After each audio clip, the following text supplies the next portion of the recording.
अब माननीय सांसद महोदय का मीठा सहयोग सबका ध्यान करे, ऊंच नीच का भेदभाव ना सबका मान करे। श्री नरेंद्र मोदी जिंदाबाद, सांसद भाई धर्मवीर सिंह जिंदाबाद। तो इंडियन बनाया, और इंडियन का मतलब है जंगली आदमी। पढ़ के देखना कभी, क्या हम दोबारा जंगली बनेंगे? हम हिंदुस्तानी आदमी को कभी भी इस प्रकार से साथ नहीं देना चाहिए। आज ये देश एक महान भारत, जिसके 142 एक महेंद्रगढ़ के क्षेत्र में भी दे देंगे बड़े बड़े टैंक बनाए, उनको क्या दिक्कत है? जहाँ इतना बड़ा पानी होगा, इतने माननीय सांसद महोदय वीर शिरोमणि महाराणा प्रताप जयंती पर 485वीं जयंती है, महाराणा प्रताप की पुष्प अर्पित करके श्रद्धांजलि अर्पित कर रहे हैं। माननीय सांसद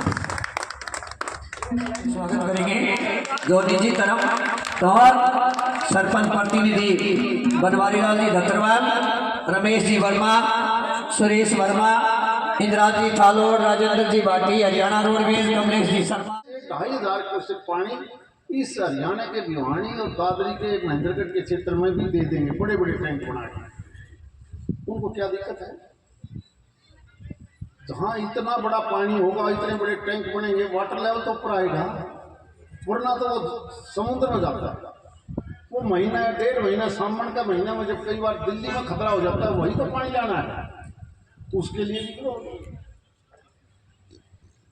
इस सरकार में और पहले वाली सरकार में आप बहुत अंतर देखो।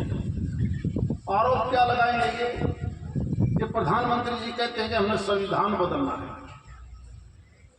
जब भीमराव अंबेडकर ने जो संविधान बनाया है, इसको कोई उंगली नहीं लगा सकता। असल मूल बदलना क्या है, वो सारी पार्टियां बदलती हैं। 200 से ज्यादा अमेंडमेंट अब से पहले हो चुके हैं जब से देश आजाद हुआ है। 370 वाला भी अमेंडमेंट थी, जीएसटी भी अमेंडमेंट थी, नोटबंदी भी अमेंडमेंट थी, 3 तलाक भी अमेंडमेंट था, लेकिन एक अमेंडमेंट जरूरी है, इसलिए ज़्यादा सीटें चाहिए। वो अमेंडमेंट क्या है कि एक धर्म में तो 4 शादी, हिंदू धर्म में 1 शादी वैलिड। जब तक ये एक कानून नहीं बनेगा तो ये आबादी का अनुपात बिगड़ जाएगा, तो वो सबसे जरूरी है। मैं आज जागरण अखबार पढ़ रहा था, पढ़ के देखना कितनी तेजी से दूसरी आबादी बढ़ रही है, कितनी तेजी से बढ़ रही है। अगर यूं ही बढ़ती रही तो 2050 के बाद आप और हम कहीं नहीं रहेंगे, सरकार तो फिर नहीं होगी। इसलिए ऐसे कानून को बदलना जरूरी है। कांग्रेस के ऊपर कांग्रेस आरोप क्या लगाती है? रिजर्वेशन की बात करती है। कर्नाटक में कांग्रेस की सरकार है, आज से 1 महीना पहले उन्होंने कानून बना दिया कि जो गरीब का, बैकवर्ड का जो भी रिजर्वेशन है, उस रिजर्वेशन में मुस्लिम शब्द जोड़ दिया। यानी इस देश के 18 करोड़ आदमी फिर किसका रिजर्वेशन खाएंगे? तो जो आज रिजर्वेशन है उसको खा जाएंगे। आज की कांग्रेस पार्टी वो नहीं रही जो कभी पहले थी। एक समय था आज़ादी के बाद अच्छे लीडर होते थे, लेकिन आज तो जिसका ऊंचो दर्जा आ जाए ना, वो जो कैसे मैं रहूँगा, दूसरे नंबर जीने नहीं दूंगा। हम भी 10 साल पहले कांग्रेस में थे। इसी कांग्रेस के नेतृत्व ने 2 बार ट्राई की। एक बार अशोक तंवर को प्रधान बनाया तो हजम नहीं हुआ, उनको पीठ कूट के बारे काटे।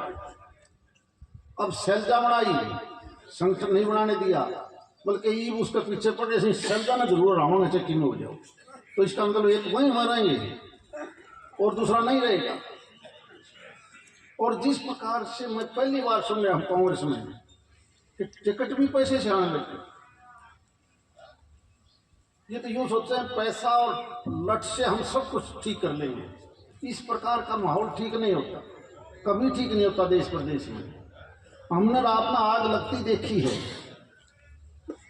इस प्रकार की बदमाशियां अब मैं दोबारा देख रहा हूँ, कभी लोहारू, कभी शिवानी, धक्कत है रोहतक वाले आके कब्जा करना चाहूँ सर यूँ मारा है हरियाणा सर यूँ भी मारा है सर ये क्या तरीका होया कुछ एक आदमी ने भेज दें कि पीट कूट के काट दो ये कोई अच्छी चीज़ नहीं है।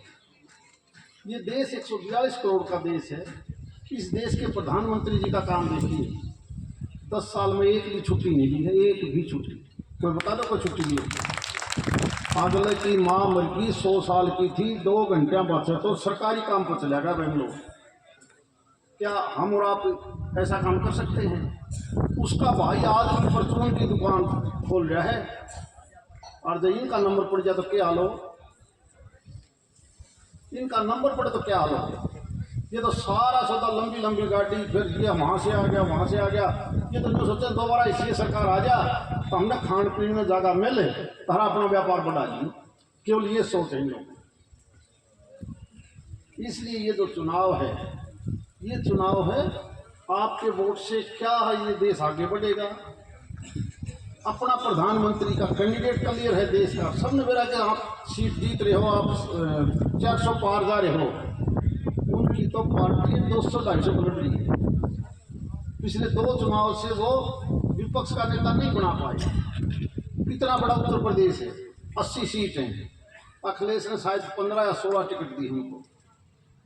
बिहार में लालू का यादव ने पता नहीं 7 दी है का 8 दी है।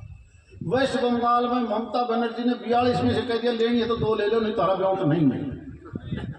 और ऐसी पार्टियां ने पूछा कि तारा प्रधानमंत्री कौन है, बोले हमें 5 साल मिलेंगे, हर साल हम एक पार्टी का अलग अलग बना लेंगे।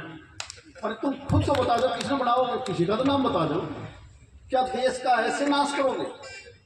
इसलिए मेरी एक आपसे प्रार्थना है, चुनाव में पंचायत में दूसरों में कई बार ग्रुपिज्म हो जाता है, लेकिन देश के नाम पर हमें सब नहीं होना चाहिए, इलाके के नाम पर भी हमें एक होना चाहिए, अपना पराये का भी ध्यान रखना चाहिए। वरना तो कई बार छोटी सी भूल, जैसे मोहम्मद गौरी के टाइम पर छोटी सी भूल थी, 900 साल तक इस देश में भुगतना पड़ा। छोटी सी भूल हमें लंबे समय तक खराब कर देगी। मैं तो यही प्रार्थना करने आया हूँ, सभी से वोट की अपील करता हुआ कि ज़्यादा से ज़्यादा वोट का पोल करना, क्योंकि वो पार्टी एक ऐसी पार्टी है जो आपको अपने आप को इंडियन बोलती है।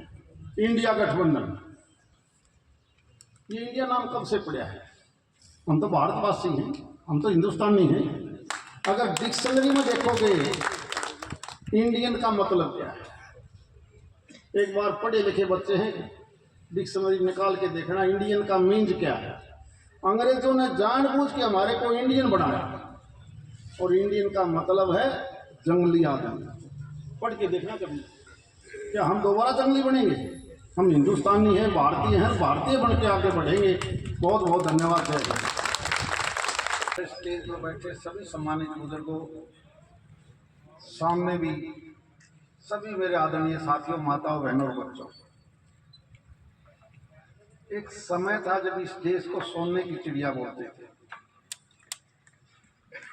लेकिन वो सोने की चिड़िया कैसी लूटी? हमारे ही साथियों ने मोहम्मद गौरी के टाइम पर ऐसे लोगों का साथ दे दिया जो बाहरी थे। अगर उस वक्त मोहम्मद गौरी का हम साथ नहीं देते तो ये देश रूस और अमेरिका से भी आगे निकल जाता।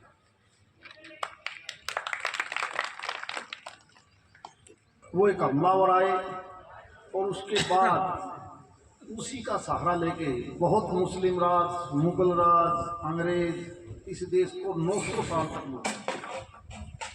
इसलिए कभी भी हमने अपने अस्तित्व के लिए किसी बाहरी आदमी को कभी भी इस प्रकार से साथ नहीं देना चाहिए। आज ये देश एक महान भारत, इसकी 142 करोड़ की जनसंख्या हो, आज हम उन महापुरुषों को क्यों याद करते हैं? क्योंकि उन्हीं महापुरुषों से हमने कुछ सीखा है।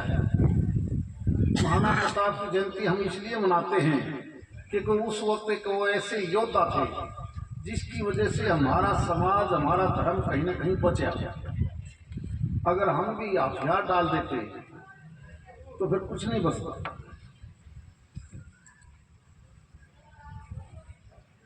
आज़ादी के बाद 1947 के